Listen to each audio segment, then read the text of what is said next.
Hi, everybody. This is Mark Chaffardini with Go See Talk. Welcome back to the podcast. Today, we're crane kicking it into high gear with half of the composing badasses who has scored Cobra Kai. Zach Robinson, welcome to the show. How are you doing today? I am excellent on this Tuesday morning. How about you, Mark? Oh, I'm doing fantastic. Or let's use some 80s vernacular. I'm dope. I'm dope, Zach. Your boss today? That's cool. Very cool. It's feeling fresh. Rad. Well, cool, man. I really have to commend you on the show and what you and Leo have done to it. However, can you give us some backstory on the poster this is behind you? Oh, yeah. Well, you can't see it for the podcast people, but I'm sitting, I've got this poster in my room and it's like kind of movie poster size. And it is our album cover for the first season with amazing album art by Chrome and Lightning, who's big in the Synthwave community and also did my DAD album art, which we will talk about probably. But yeah, he did this and then it's signed by the showrunners. Just like a fun message. It's from our first season. It was pre-Netflix era. Before it took off. When it was a YouTube original, I think, right? Yeah. Well, speaking of, I mean, I'm thrilled to be speaking to you, but I want to give a confession time. My brother, we both grew up in the 80s. He told me, he said, Mark, you got to watch this show. And some of my friends who were a little older, they were even more deep-seated in the 80s. They're like, man, check out the trailer. And I was so apprehensive. It came right after on like Ralph Macchio did a Funny or Die video called Wax On, I remember that. Off. Uh-huh. And part of me was like, no, I don't know where this is going to go. And my brother was like prodding me and chiming, gotta watch it. And then 2 years later, I'm like, oh my God, you were right. So I'm a little late to the game, but it's awesome. You're not alone. Most people, I think, felt the same way. The barrier to entry on YouTube was just a lot. And look, it really just like, we all knew it was a good show. We all loved working on it and we knew it was special. And the move to Netflix just made it so many more people could see it. And I don't blame them. I don't blame, I mean, I am keeping like an Arya Stark list of everyone that tells me they didn't watch it, but like, I don't blame you for not watching it. And I think I've also been burned in the past. You have sequel after sequel, and just the more you try to dive into the mythology or the fan base, whatever it is, you always have diminishing returns. And I just didn't want this to happen to Karate Kid, but man, I'm so glad I was wrong. Yeah, it's they did something special. Like there's nothing else like it, truly. And I hope that it brings other like properties. I hope people treat other properties the same way, that they, with the respect and with the care and with the love that went into Cobra Kai. Because John, Josh, and Hayden are literally, this is their Star Wars. They told us that in our first meeting with them, that this is a big deal to them. And I remember even like they said the first trailer of the show, they had all these notes because the tone wasn't right. And they were really trying to like explain to YouTube and to the executives and everything, like, you have to treat this a certain way. And they got their way and it ended up working out. Man, that's awesome. Well, before we dive into DAD, can you tell us what got you into music? Was it a face melting shredding that you heard? Was it did you see Dee Snider in concert? What got you on the road to Six String Samuraiing? I think I've been really into film composing, I think, since I was probably around 13 or 14. And I mean, I loved Ennio Morricone is kind of like my ride or die. I, watched all the Westerns. And I remember, it was funny, I actually just watched the Kill Bills, like over the past couple, like the quarantine times, we rewatched Kill Bills. And my girlfriend was like, this is the most Zach soundtrack I've ever heard in my life. And I actually realized that, like, I actually think around like Kill Bill, like 2003, it was kind of like when I was discovering like film music and what I was really into. And there's so much stuff on that type of soundtrack, which has Ennio Morricone, of course, and amongst others. But I was really into kind of like genre and a lot of different kind of like larger than life type of sounds. And at the same time, I started playing guitar. And I was kind of discovering like heavy metal and Iron Maiden and Black Sabbath and Led Zeppelin and all that stuff, and then that turned into like fusion and like jazz fusion and all that stuff. And then I ended up studying, I played in bands in high school. I'm from LA, so I played in bands and played at like all the venues and stuff growing up. And then I went to Northwestern University in Chicago and studied film music. And that's also not film music. I studied composition. Sorry. And it was actually important that I did not study film music. I just studied composition. I wanted to kind of get a foundational education. But at the same time, I was also starting up, writing what is now called Synthwave, but it wasn't called that back then. But like I was really into like 80s revival music or whatever, retro synth or whatever. And it was on MySpace, it was like a really big thing in like 2008 MySpace. And I remember in my dorm, like finding all of these groups like Future Cop and Miami Nights 1984 and Lamatos, who I know you've interviewed, like all of those groups pre-Drive. I always like to say pre-Drive and post-Drive, but and Electric Youth was big on MySpace too. Anyway, but that's how I came to study. And then when I moved back to LA, I started working for a composer named Christophe Beck, who's a very prolific film composer, and he did Frozen. That was the first project I worked on, was Frozen. And we worked on Ant-Man, Edge of Tomorrow. He actually currently just did WandaVision, which I did not work on, but I heard is awesome. Yeah, and that's where I met Leo too. Was at Chris's place. Oh, okay, great. Mm-hmm. I was wondering how that connection was established. Yeah. Yeah. So you mentioned Lamatos, and I think I've heard synthwave described as outrun. Are there some other terminology that you threw around to describe your passion? I feel like I called it like 80s inspired electronic music project for a long time, and I called it, it's something like retro electro. I remember I heard that because the term electro was actually really big in like the late kind of aughts, like Busy P and Ed Banger and Justice and like that whole squad was super big when I was like in high school going into college. So a lot of, and like Kavinsky, that's kind of where Kavinsky came out of, who was kind of the bridge from like electro into synthwave. So I remember like electro, 80s inspired, like electro was the term. And then I heard outrun because outrun is named after a video game, like an arcade game. I think outrun's the coolest genre name because it just doesn't sound like any other genre name. It's very cool. Yeah. But it feels like you're outrunning, like you're either outrunning something or out. Yeah. Which so much synthwave is like that. I think what I liked about the genre is that it actually is incredibly cinematic, and I like that there's so much imagery involved with it, which I think is why I connected with it so much. So when you're putting you're taking what you learned in composition and coming up with maybe we'll just jump into DAD right now. Mm-hmm. Was there a shopping list of things you needed to make synthwave music? Were there certain tempos? Were there layering? That's a good question. I definitely, in terms of physical merchandise, I mean, I was a freshman in college. I didn't have any money, so I didn't, and I like wasn't working, so I didn't have the money to buy synths or plugins. I started out in Logic, and my first DAD EP is all soft synth. It's called Supermotives, and that's from like 2009, and that's all soft synths. But I used Logic. I mean, it was a lot of sample finding in terms of like drum samples. Like I have friends who just gave me gigabytes of like drum samples, which I still have and still use today. Definitely, like I think getting your music out there was a bit difficult. Like MySpace Music was really the kind of premier like music hosting website, and so you needed to know how to kind of like use MySpace and then kind of network on MySpace by like adding people. Bandcamp came along like 2009 maybe 2008 2009, and someone recommended that to me, and that's where I started hosting, and SoundCloud was around at that point too. And then in terms of like, I don't know, like I did all my own like graphic design, but I didn't know anything about. I just kind of tried to find cool 80s pictures, Google image search, and put DAD and like word art over that. I don't know, does that answer your question? Oh, and guitars.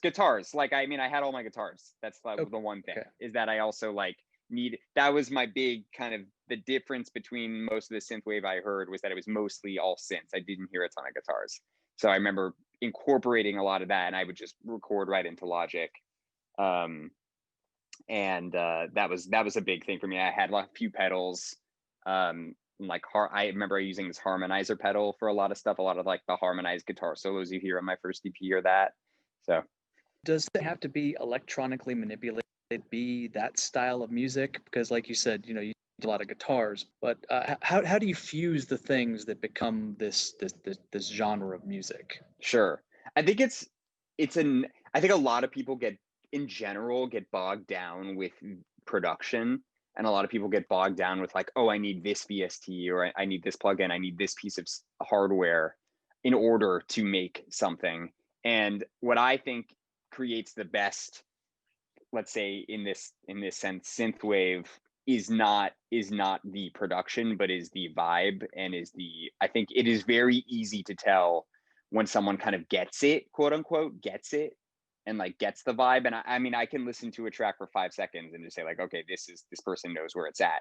Production does like play a big part, I think, but if someone is just like looking, and this goes for any kind of style of music, like I learned this from a composition teacher, that like you really cannot let the kind of external forces of like consumerism define your sense as a composer or a writer. And you need to first focus on like, what are you trying to communicate, and like, how do you communicate? Are there certain, in synthwave, there's certain chord progressions that evoke that type of vibe. There are certain tempi that work in synthwave. Are you making a dance track? Are you making a more kind of like Phil Collins, like kind of ambient type of track?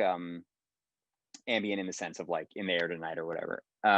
But yeah, and I think that's mostly what separates the really good synthwave artists from the, I mean, there's plenty of them now, because again, post-drive world, it opened up a lot. It became mainstream basically. And you get a lot of people who are kind of making the same type of synthwave that's been around. But I think the ones that really, when I find one that's like really new sounding, it generally is because the vibe is so present. It's not just the production to me.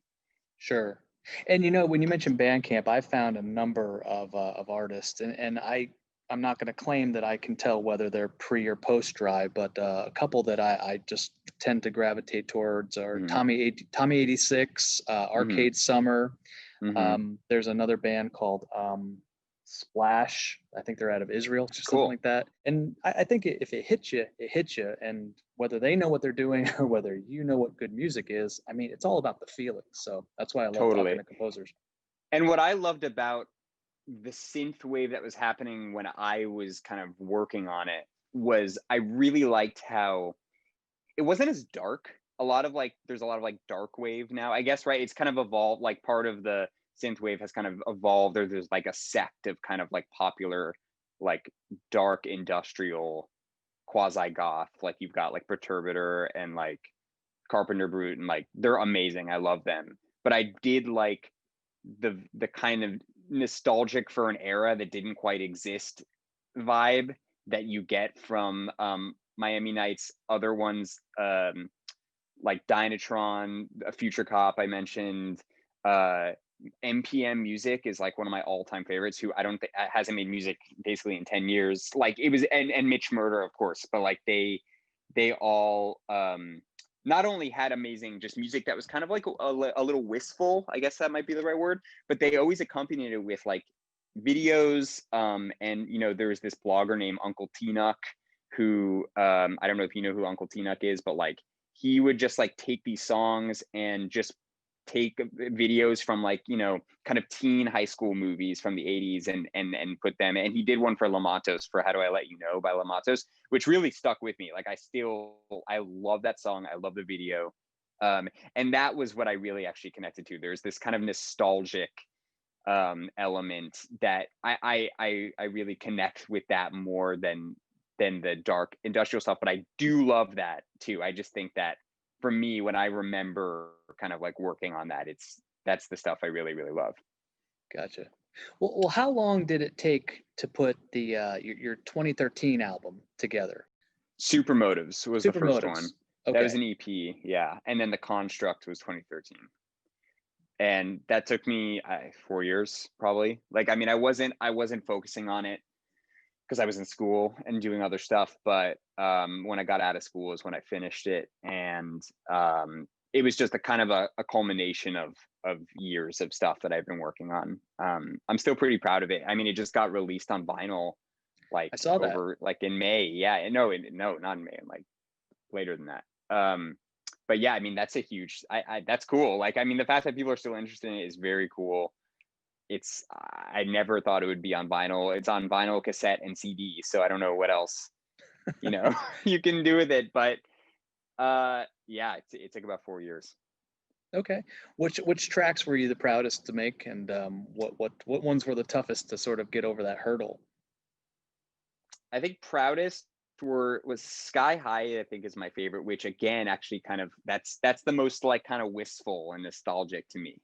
And I wrote that in when I was in London. I lived in London for a little bit, and like I wrote that, and I just have a very nostalgic memory of writing that, and that it's kind of like a positive track. That one I love. Orion Beach is another favorite of mine, and Love Will Make You Stay is another favorite because that one has vocals. That was the only track I ever did with vocals. And I think the challenge was probably what was like I think the challenge was just generally putting the whole album together and finding things. I had so much stuff written and stuff I had to decide to throw out. And then of course you have 8 tracks and you're like, I gotta find another track. I gotta find 2 tracks to make it 10, to make it even. That stuff is really challenging. And then, I mean, I listen to a lot of it now, and I'm not super happy with a lot of the production. If I could do it differently, I would some, but I am overall very proud of it. I can still listen to it without cringing, which I think a lot of artists can't do with their stuff from 8 years ago. But yeah. Yeah, that's a tremendous accomplishment, because yeah, I've spoken to a bunch of composers, and I don't think that there have been maybe more than 2 who have not balked at the idea of Right. going back, and because they Right. think of the things that they were doing at the time, and whether it was well received. They may go, well, I wrote that over a night because I had to give a pitch the next morning, and it's like, well, somehow it turned out to be a hit, but whatever it Right. is. Right.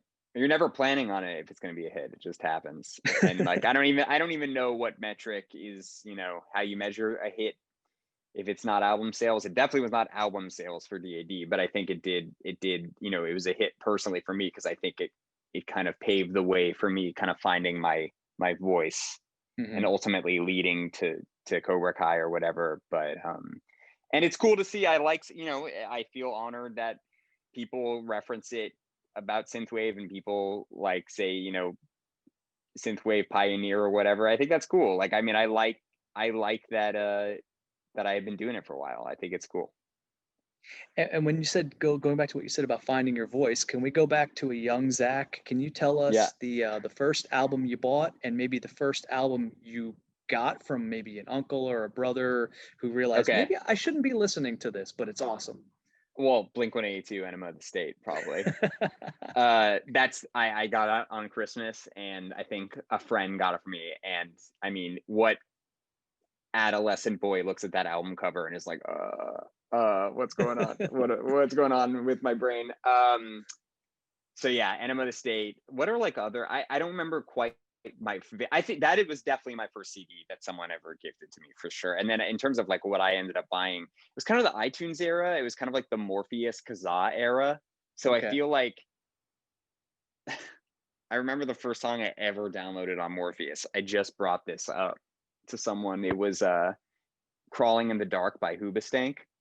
Oh, really? Yeah, interesting stuff, huh? I've seen them in concert. There's no shame in Yeah, Hoobastank. yeah. Tenacious D album was one of the first ones, or like Running with Scissors by Weird Al Yankovic was another one. I remember getting like the Led Zeppelin like box set, from like my dad that had like 8 CDs in it. Pink Floyd was my also all-time favorite group ever. I still like listening to Pink Floyd.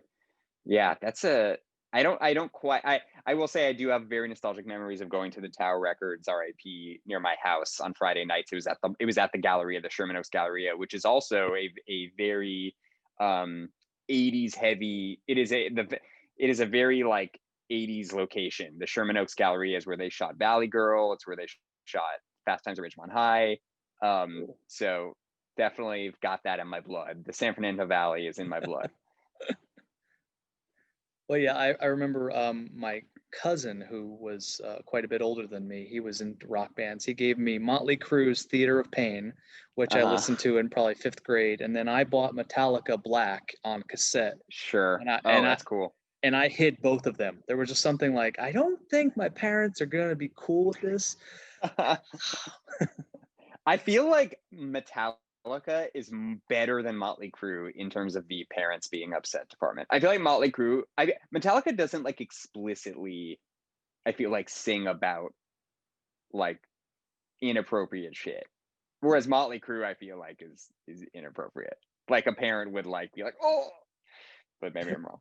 No, we'll go with that. Smoking in the Boys' Room versus Enter Sandman. Like, what? Right. This sounds so poetic. And then, go back to. I was so lucky. My parents never felt that way. And maybe they weren't paying attention, but I think they just didn't. I think they were confident enough in my ability to like kind of, not internalize the stuff that I heard on albums or music. And we listened to, Real Slim Shady or a Marshall Mathers LP or whatever in the car with my mom, like pretty young, and like Enema of the State in the car with my mom, and my dad took me to a Metallica concert when I was 12, and like, wow, they were always super cool about that. Yeah. Here's to you, Mrs. Robinson. Yeah, actually her last name is Zax, and she would tell you that. Zaks. I actually have her last name as a first name, basically. Oh, wow. Thanks for sharing. But here's to her. And here's to my dad too, who's they were good parents. No, they were great in terms of like art and like culture. Okay. Yeah, my parents, well, my dad let me watch The Thing and Aliens when I was 12. So I think it sets you on a trajectory, right. That kind of music, those movies, I feel better about myself. Well, again, thank you for being on the show. Why don't we talk about working with Christophe Beck a little bit, and that connection you made with Leo, and how you guys decided how you guys got tapped for Cobra Kai? Sure. So Leo was working at Chris's before I got there. So I always like to say my first day I was an intern and I got Leo coffee, which is hilarious. And now he gets me plenty of coffees. Whenever we both want coffee, he gets me coffee. So we make that joke a lot. But Leo was working there for about a year and a half longer than I was. I showed up, and we were there for a very heavy 3 years. And I say heavy meaning Chris was kind of like, Frozen kind of took him to like another level, and then post Frozen there was a lot of work coming in, and the team was really busy, and it was good. I was really happy and hungry to like, be there and learn a lot, and was willing to do kind of all-nighters and weekends there, which no fucking way would I do all-nighters even on my own. I hate all-nighters, but I was willing to do it, and obviously just learned a lot. We were working on the biggest of the biggest. Like there's really, you can't get much bigger than a Marvel movie. And we were working on not just the writing, but the kind of like clientele relationship part of the business, where like, we would be in the meetings with Chris and the directors, and we would see how like Chris interacted with the directors or with like giant Marvel execs or Tom Cruise or something. Like literally, like Tom Cruise came to the studio when we were doing Edge of Tomorrow. So like seeing that was really interesting. And Chris was actually very gracious in a way that a lot of other composers are not, where he was not afraid to like, he was not threatened by us. And like a lot of composers have additional writers or whoever's working for them kind of like in a closet who never see the light of day. In terms of light of day, meaning they don't get to meet the executives, the music executives from Fox and the music executives from Sony or whatever. But like we got to do that, and they know us, and we still have a relationship with them. So when it was time to leave Chris's, Leo and I, we actually got hired to do this show on YouTube Red. It was called YouTube Red back then. And it was a show that involved a lot of pre-production with songs. They were singing on camera. So we did about 35 song arrangements. We did the score for the show. It was called Sing It. And then we decided that, I mean, it was just a good partnership, and we didn't really work. Leo and I do our own thing too, which is really nice. That's actually something we really like about our relationship, is that we have our own types of projects that we work on, and that is different than what we do together. And Cobra Kai, we saw in the trades that there was a Karate Kid show, and I think like you and like a lot of other people were like, what is this show? Like, what are they doing with the Karate Kids? Like, oh, it'll probably be like the Jaden Smith movie. We have this relationship with YouTube Red. Why don't we like try to milk that and try to get on a meeting for this show? Like, who knows what it's going to be? We didn't know anything about the show. No one knew anything. It wasn't reported about Ralph Macchio or Billy Zabka being in it. So we put together a reel that had a lot of kind of the stuff we worked on at Chris's, kind of big orchestral stuff. But we also put some DAD on, and we put some other like kind of 80s stuff on there that we had done. And our agent passed it along to the creators or their producers, and we ended up getting a meeting, and we had the meeting, and 15 minutes later we got the gig. We found out we got it. And I gotta say, like, that doesn't happen. Like, and now having perspective on it too, especially like this was 2017, and being in a professional, you know, since then, like, it just doesn't happen like that anymore. Like, most of the reels you put together are sent into the void. They are not heard, they are not seen. The fact that we were able to get it over there and then have it connect, and then get a meeting, have it connect, or like, it just is so rare. And for the creators to kind of give us the opportunity to do it, like, we didn't have any credits besides additional music credits working for Chris. Like, we didn't really have this, we didn't have like a big show. And nowadays you've got, you know, composers like Chris doing TV shows. So like, it's very, very difficult to get a TV show, especially one that's kind of a higher profile one, like an IP like Karate Kid.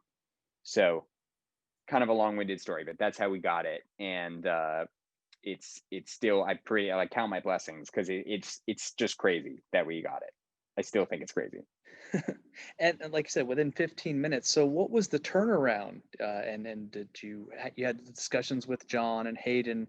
Like, how fast did you get the ball rolling after that?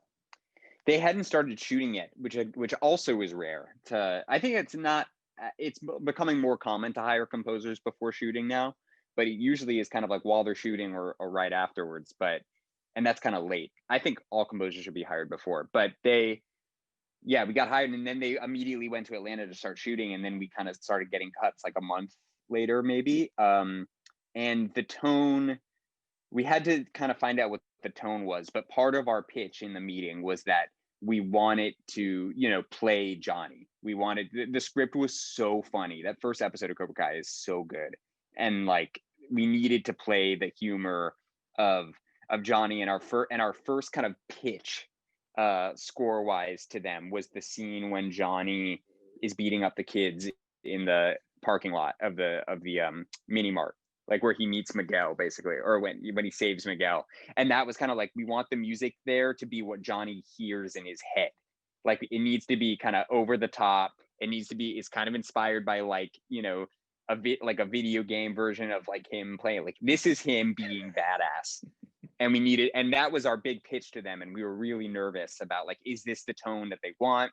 And sure enough, like, they were super down with it.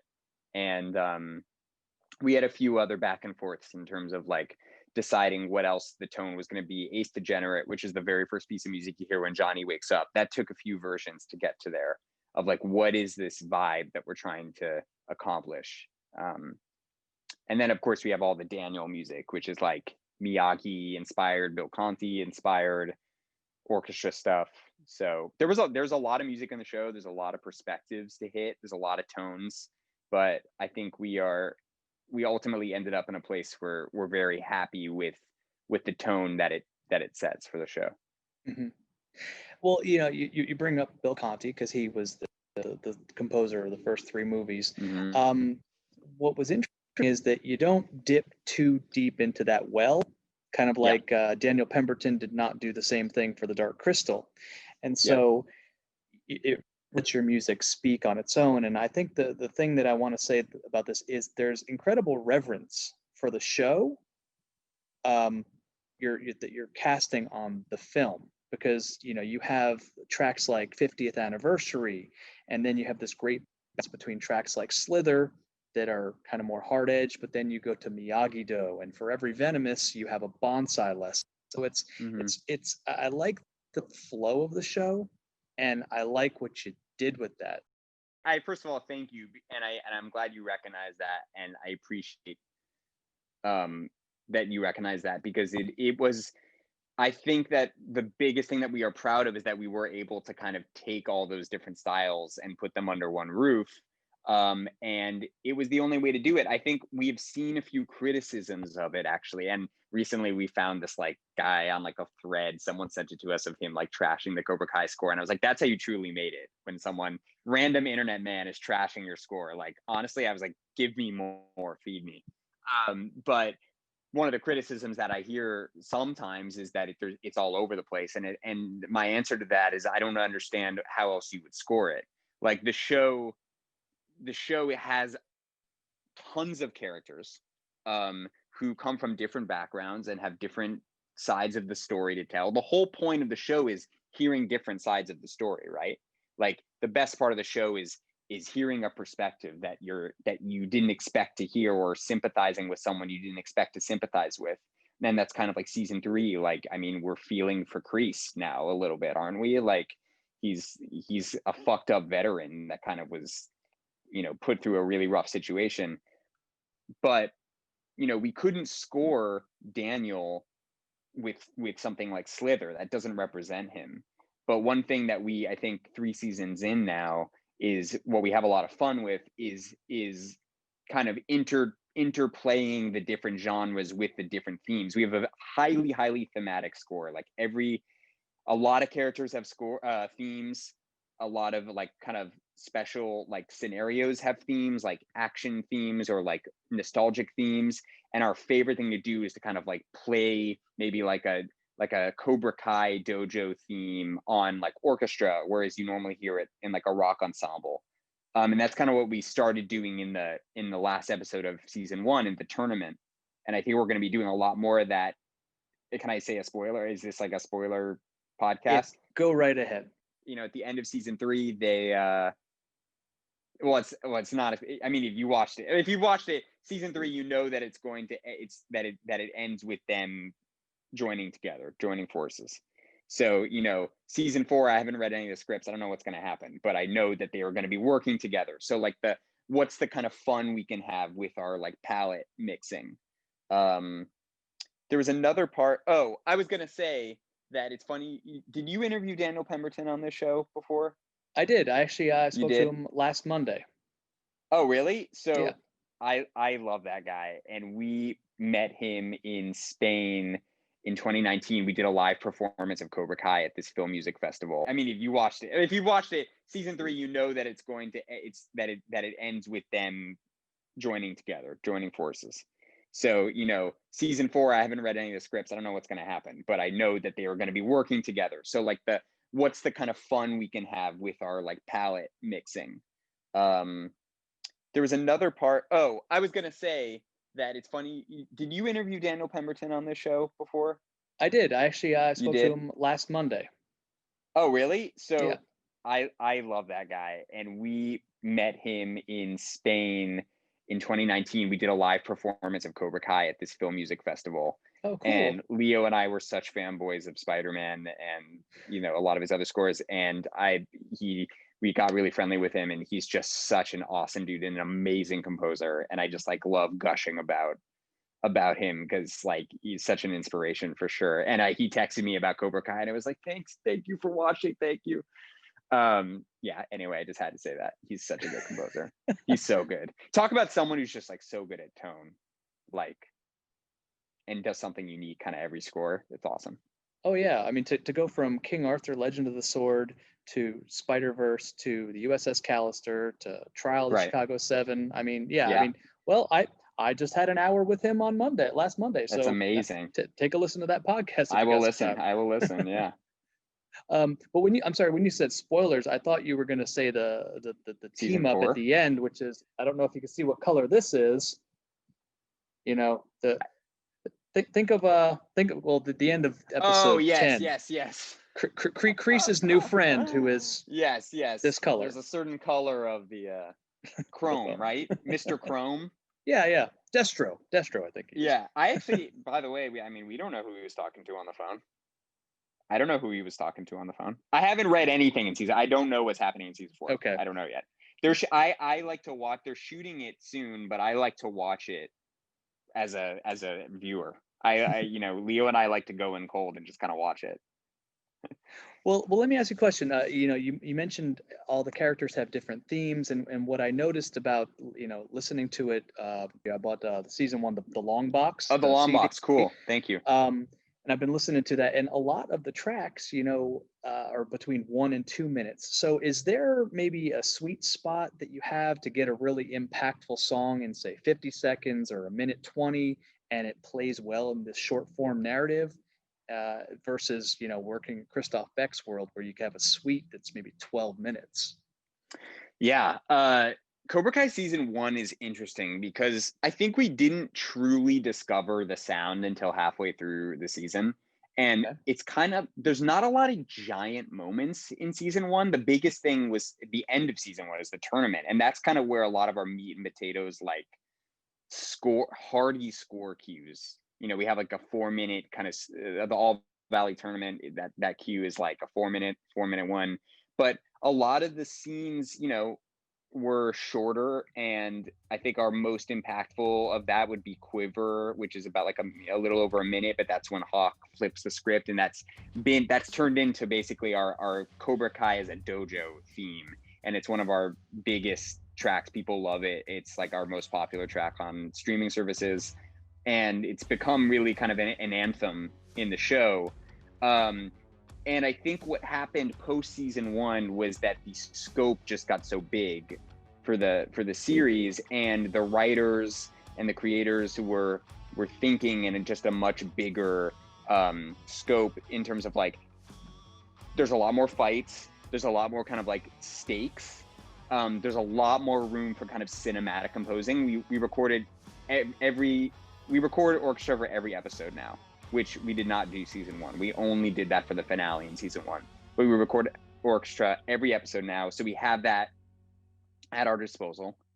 And we and also season 3 now, by the time season 3, it's like our season 1 album is 45 minutes. Our season 3 album is 85 now.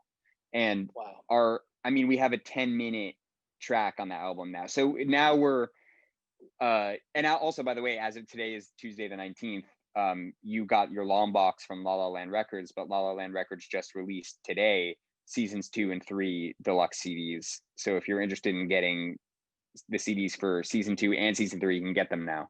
Oh, perfect. But it is like, yeah, it really feels like a different TV show. It's funny because we always say, yeah, it's like quote unquote half-hour comedy. Like, there's no way it's a half, like, though it's scored like a fucking action movie. Like, there's 30 minutes of wall-to-wall John Williams style score / like hair metal Christmas fights on the season finale of like, it's just a crazy. I am proud to say there's truly nothing else like it on TV, but it is just hilarious that it's a 30-minute comedy, quote unquote, and it's budgeted like a 30-minute comedy. We're always fighting for more money to do orchestra and stuff like that, because it's just not budgeted the same way that like The Mandalorian is budgeted. Sure. And I was just going to say, it feels like the kitchen sink approach, which, like you said, that was one of the things I was most impressed by and taken back by. You're looking at the fight choreography that's going in sort of 360 in the finale of season 3, but then you've got the Christmas medal. So who was that? You, Leo, together? Like, who came up with that, and how did you materialize it? They told us there was going to be a Christmas fight early on in the series, and I was like, like, what? Okay, like, what does that mean? Like, what does a Christmas fight entail? That's kind of funny. Working on this show, they always say, like, there's like X fight, there's a snake pit fight, there's a Christmas fight, there's a mall fight. And we love that. I mean, I remember also just like having, sorry, this is kind of sidebar, but I remember like telling them like, oh man, it's season 3. Like I have this idea where like Johnny and Daniel are gonna like kind of work together to do something, and they're gonna get in a scenario where people like are gonna fight them, and they go, you don't want to do this. Like that's like my favorite kind of like trope for like, and they're like, yeah, it's a garage fight. But they said Christmas fight, and there's already kind of a wonderful tradition, thanks to kind of Trans-Siberian Orchestra, of like that Christmas heavy metal influence. So we started with Carol of the Bells, like dun dun dun dun dun dun, because just as an homage to that, but it's public domain, so Christmas, a lot of Christmas music public domain. And we were like, okay, well, let's have like a Christmas medley a little bit. So we did Carol of the Bells, we did Hark the Angel. I'm Jewish, so I was like, I don't quite know what the names of the Christmas songs are. I think it's Hark the Angel on High or whatever. In fact, like when I was working on that, Leo was like, I thought it was all Carol of the Bells, and Leo was like, oh, that's cool, you did 2 Christmas. Like I didn't know they were different songs. And then we decided to like tie in, there are Cobra Kai themes within that. And when Tori and Sam kind of face off together, we have a throwback to one of our cues called Hallway Hellscape from season 2, which is when they last fought. So we had a lot of kind of like mini Easter eggs within that cue. And we knew it was just supposed to be fun. Like our biggest thing is like, we want the score to be self-referential. We want it to be kind of aware of itself. I think that's why the show works too. It takes itself seriously, but it knows that it's having fun. And I think when people recognize that, sometimes people say it's cheesy, but like, I don't see why cheesy is a bad thing. I think people only say it's cheesy because they're like insecure about themselves watching it. I was like, no, it's if you embrace the cheese, then like you'll have a blast.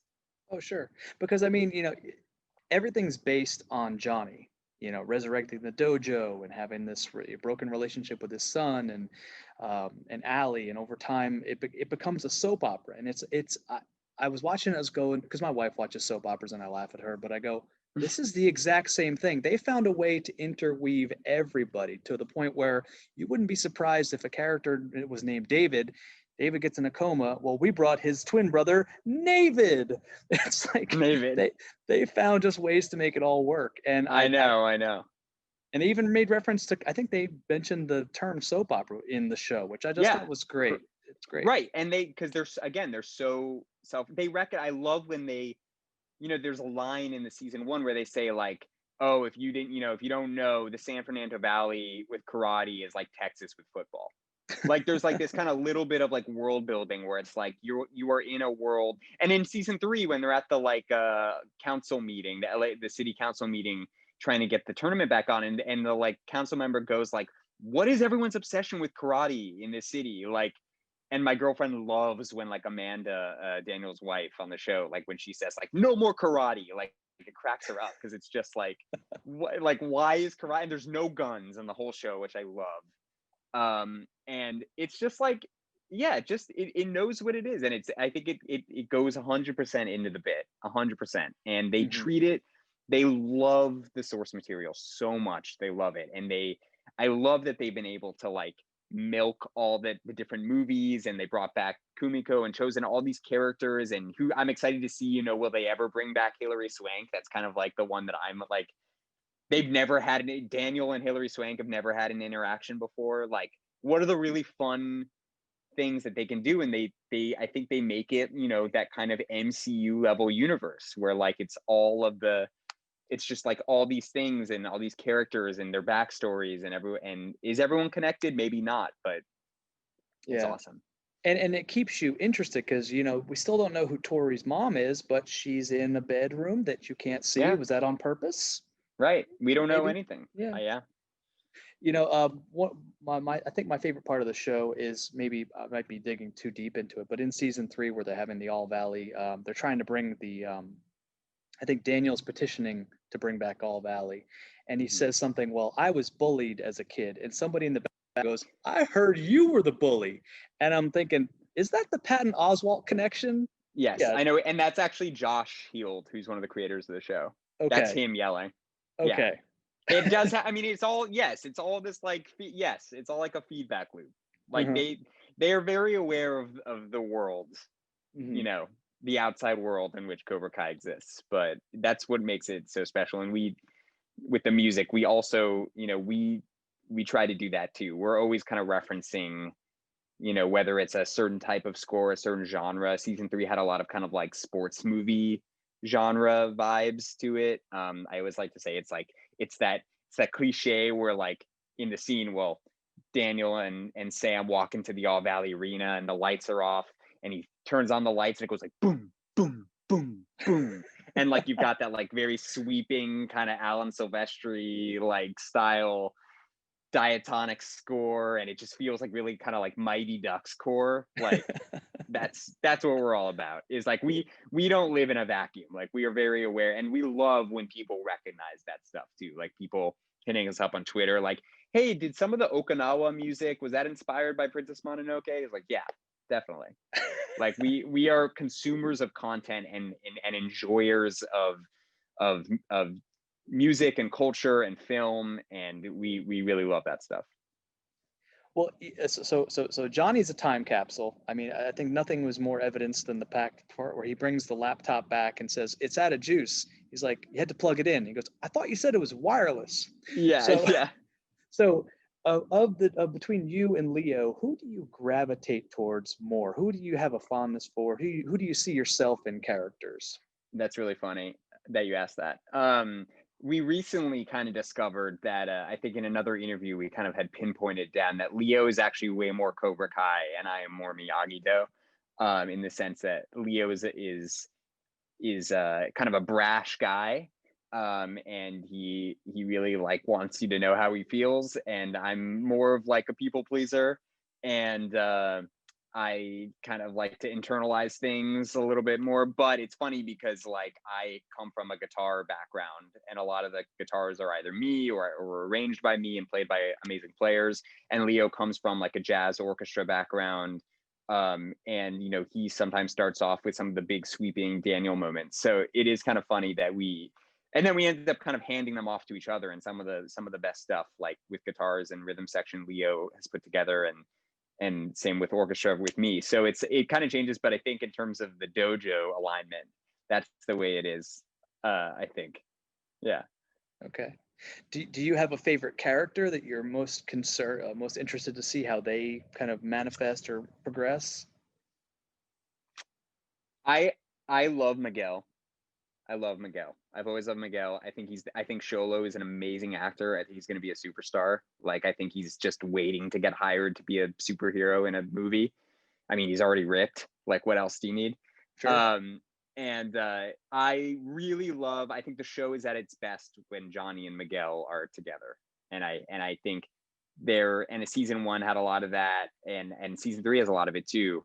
And what I really like is seeing favorite characters interacting. I liked seeing Miguel and Daniel interact this season, which is cool. And there's a lot of times you realize like, oh, these characters haven't like talked to each other. Yeah. And I don't know. Yeah. So anytime Miguel is on screen, I just love his character, and I think he's such a good actor. I agree, and even going back to one of their first interactions where he surprises Johnny by saying, have you heard of Rat? I was doing I went down a rabbit hole, and Johnny just looks at him like, you know who Rat is? Yeah, they're awesome. A little Rad smirk. Or whatever. Yeah, exactly. So I'm also I'm also interested to see. Leo and I have been talking a lot about this recently, that we've kind of like. We're interested to see where Robbie goes, because Robbie is in this like nebulous, like, who do we root for him or do we not root for him? Like, we're constantly changing every season. Like, who do we root for? And I think Robbie is the ultimate redemption arc.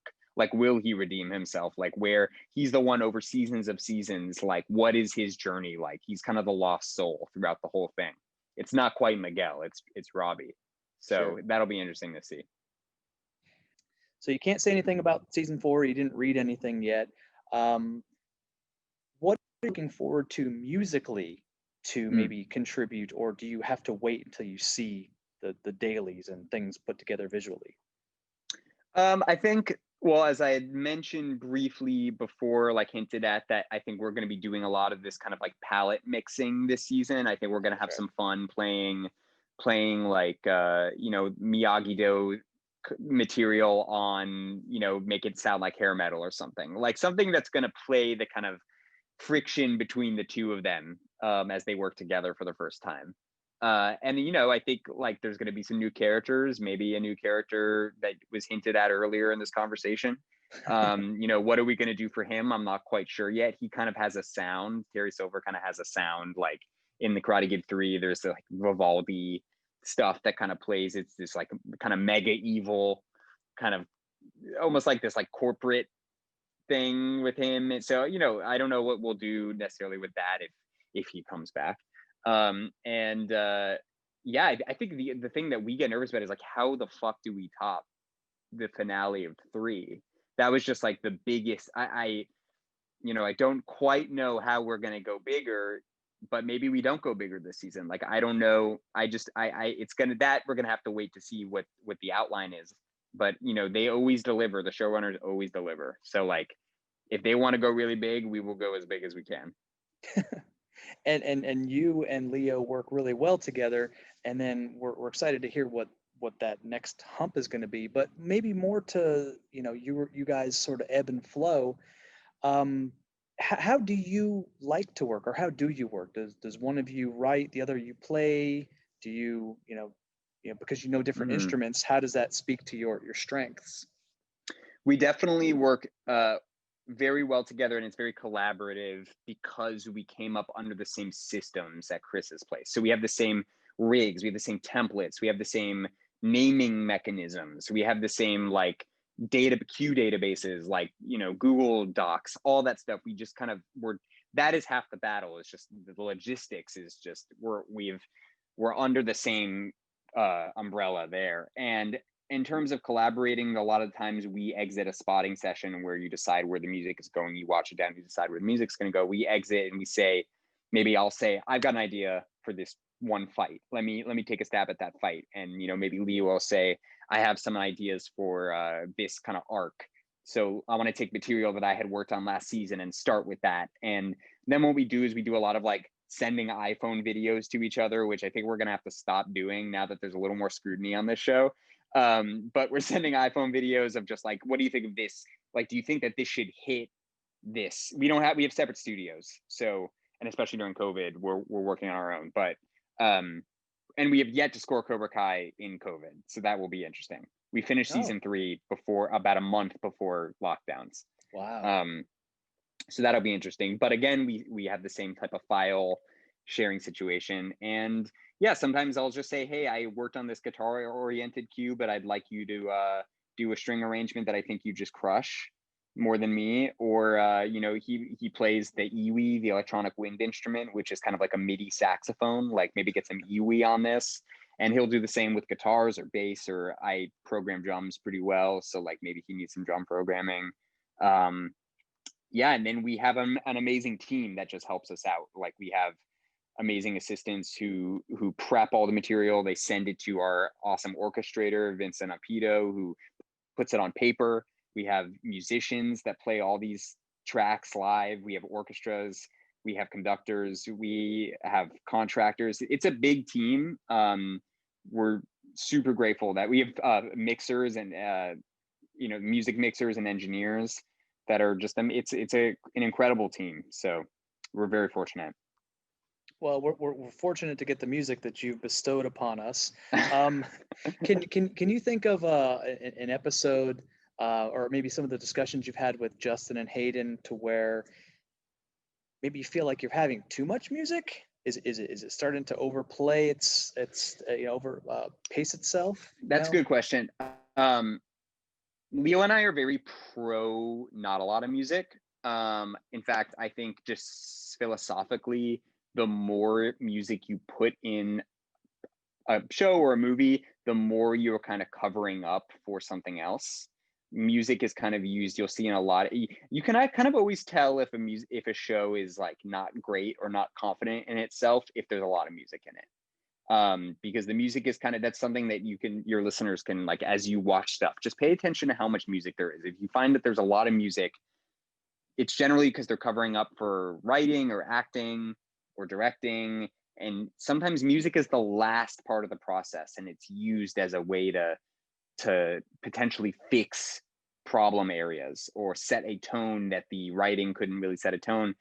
And it's used to kind of cover up some things, kind of like makeup in a way. So sometimes we find that if there's a lot of music in the show or in episodes, we will push back and we'll say, like, what is the music? What is the purpose of the score in this scene? And if there really isn't a purpose, do you need it? And we don't. There have been a few episodes where maybe there was more score than we would like, but I think for the most part, the show is pretty confident in itself that it doesn't need a ton of music. At this point, we have a whole library of kind of like transitional material, like that kind of 10 to 15 second material you play in between scenes. But even that, like, we don't love to do it as much as some other TV shows do. And what ends up happening sometimes is editors put in music and then it stays less temp. And, you know, the creators get used to having music there, and then they edit around the temp music. So then if you take it out, it's too long without music. So there's a lot of things like that. But I generally come from the camp where less music is better. Okay. And you know, the reason I ask is you brought up a good point where you're trying to look for areas where maybe you take it out or you don't need it. Because I watched a couple things this year, and I've noticed the sort of sense of place when it's not something telling you how to feel or beating you over the head. And I've even noticed, in going back to Daniel Pemberton, there's a part in the USS Callister where the music specifically drops off. It's playing and playing, and when one character gets to talking, and it makes an impact, just as, you know, as would music's, you know, a swell. So I mean, it's right. And scoring under dialogue, I think, like, well, you know, when music drops out, if music's playing and music drops out, it automatically tells the audience to, like, okay, start paying attention here. But when music continues, the audience, I actually think, starts to glaze over. I think people will miss things because you're not. And sometimes, you know, music composers are asked to hit a bunch of stuff, like hit this emotion, hit this face that this person makes. And at that point, you're starting to, like, okay, truly, what is the music doing here? And luckily, Cobra Kai doesn't do that, but I've worked on projects where it does, where you do that. And it just kind of cheapens it. I think it really cheapens it. And it does a disservice to what is generally actually most of the time pretty good acting or directing or writing. And it comes from insecurity, I think. And also, I think a lot of the creators are conditioned to have a lot of music, and maybe a lot of the TV or movies they watch have a lot of music. And so when you watch old movies, and when I say old, I mean even from the 80s, like not that old, but like not everything is score. Karate Kid, it's not caked in score. Like, there's plenty of moments of silence. And I think even, you know, the big scene where Pat Morita is like talking about his tragedy, like, I don't even think that's scored. I might be wrong, but, you know, you don't need, but it brings a lot of weight to the scene without score. Well, do you mean the part where Daniel's reading in Karate Kid, was it 1 where he's reading the news article about the where Miyagi's drunk and he's drunk, okay. I think there's no score. Someone will probably yell at me that there was score, but maybe the same guy who's bashing the score. Yes, honestly, yeah. He said, he let it be known in that thread that he liked Bill Conti a lot more. It's like, all right, do your thing. Well, you know, it's so funny. You know, they say there's no such thing as bad. You know, bad press is still good press. Sure. I like to think that if, like, the South Park approach, if South Park is making fun of you, then I think you've made it, because that's a big enough target that they want to take you down. Okay, just real quick, you mentioned the show is cheesy and it leans into itself. So if you were going to watch this and introduce this to maybe someone new to the show, or, you know, a friend, what cheeseburger from what chain would you just want to, you know, go grab? What would be a good pairing? Literally a cheeseburger. Yeah, with a Coors Banquet. I'll tell you that I don't eat red meat anymore, so I do not have the same urging for a cheeseburger as I once did. However, I mean, SoCal, I'm from SoCal, In-N-Out is the best way to go, in my opinion. In fact, I'll still get a fucking grilled cheese from there, because it kind of tastes like, it still tastes like an In-N-Out burger. That, and then yeah, I guess a Coors Light banquet. It's funny how Coors Light banquet has completely embraced Cobra Kai. I keep seeing them doing like these branded posts. It's so funny. All right. And then I guess the last question. So you've grown up with movies, you've grown up with music that you like. Can you think of a couple, on the same wavelength of cheesy things that you probably grew up going, I know this is not a great movie, but I'm really enjoying it? Do you have 2 or 3 recommendations, whether or not the music was, stuck with you as well? It's a good question. Okay, I guess one thing that Leo and I talk about, which you probably could hear in Cobra Kai, is we love Power Rangers. Oh, And really? growing up with the Power Rangers, like, I mean, we were 90s kids, so like we're not 80s kids, we're 90s kids, and Power Rangers was the thing in the 90s. And talk about cheesy, like that is a very cheesy show. But the music, I think, really stuck with us, and even less the music, but more just the general kind of vibe of the music. And you can kind of hear that in people always say like mall fight sounds like Power Rangers. The scene kind of looks like Power Rangers. They're in a mall. They're kind of wearing kind of generic kind of 90s looking outfits, and we love that. Like we were very aware of that. Like we like to channel that.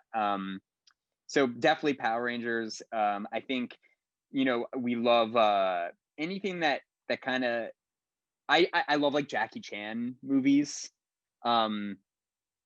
Fun, kind of like, again, like self-aware. They probably don't age that well anymore in terms of just content, but like, I mean, like Rush Hour is just an amazing, like, I mean, we love Lethal Weapon, like those and the scores over there are so, we like really kind of early Hans Zimmer scores that are a bit over the top, like anything with like an electric guitar that just seems like, so like, are you kidding? It seems very dated. Like we would love that, like working on stuff like that.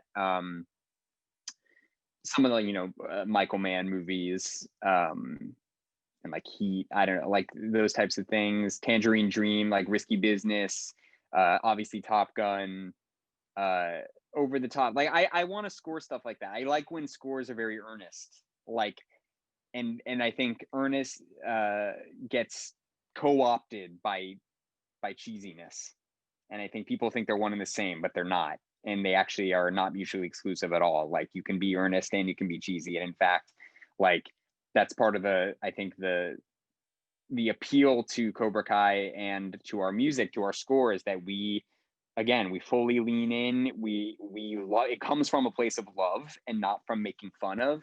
We like to say that comedies, like every single, if a show runs long enough, there's always a training montage in the show, like a joke, right? There's always Sure. some, like, oh, it's like a minute he's training, we gotta have, or even in commercials, there's that, like, kind of the training montage became such a parody of itself. And then Cobra Kai comes along, and we're actually getting to do a training montage that is actually a training montage from the movie that like basically invented the training montage, next to Rocky. Next to Rocky, like, yeah. right next to Rocky. But like, what a once in a lifetime experience. Someone said making training montages is cool again, which, I appreciate that. Like it's such a cool thing that we get to do, and it comes from a place of love. I keep saying that, but we really appreciate those styles, and really, like, what a culmination for me personally. I like to say that, like, I mean, like DAD, I think I don't know if we would have gotten Cobra Kai if it wasn't for DAD. And people ask me about, am I going to release more DAD music? And to be honest, I don't know, because it kind of, I get that release from Cobra Kai. I get that. I scratch that itch from Cobra Kai, the synthwave itch. And like, that has kind of become DAD in a way. And it is very rare that you get to work on a show with amazing people that is your voice, that you really feel like is your voice, and you're not compromising anything, and it's just a huge success. Like that just never happens. It's a very rare thing. So we're really lucky to be a part of it. And I just, like, you never know when a show is going to go, like if it's going to get canceled or whatever. And I know Netflix is notorious sometimes for letting go of a show too early or whatever. But so we like to treat every kind of season. We know they want to go to 6 seasons, Whether or not it gets there is yet to be seen, but we are just like every season, we're just like so happy we get to work on stuff like this. That's great. Well, the next time I see you, if I see both of your arms in casts, I'll know that you broke your arms patting yourselves on the back, which you guys really deserve it. I'll give you a high five when I see you. Appreciate it. Where are you based, by the way? I'm in Dallas, Texas. Oh, cool. So when the whole like Texas the oh sure the football thing. Exactly yeah it makes perfect sense. Awesome. Well, I thoroughly loved every minute speaking to you, and you kind of maybe made the Bandcamp fans a little upset by saying DAD is probably not going to be coming around anytime soon. But in light of that, can you maybe just give our listeners where you're located on the web and ways to search out your music? Sure, yeah. Well, I have a website, zachrobinsonmusic.com. DAD is on every streaming service, as well as Bandcamp. And you can find all the Cobra Kai soundtracks, including, we didn't really talk about, but the video game soundtrack, which Leo and I did too, which if you also want kind of a synthwave fix, the video game soundtrack is quite the homage to early 90s, late 80s video game music. So if you want to scratch that itch, check out that soundtrack. So we've got all three score soundtracks to the show and the video game on all streaming services. We've got the physical CD releases via La La Land out now, and that's I think all the updates. We're hopefully going to have some more stuff down the pipeline between Leo and I, and I'm doing my own stuff now, working on certain projects that haven't been released yet but are going to come out later this year. So there'll be a lot of stuff.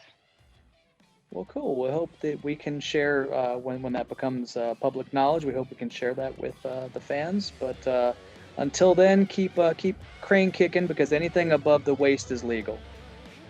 Absolutely. Always agree with that. You take care of yourself. Thanks, Zach. Thanks, Mark.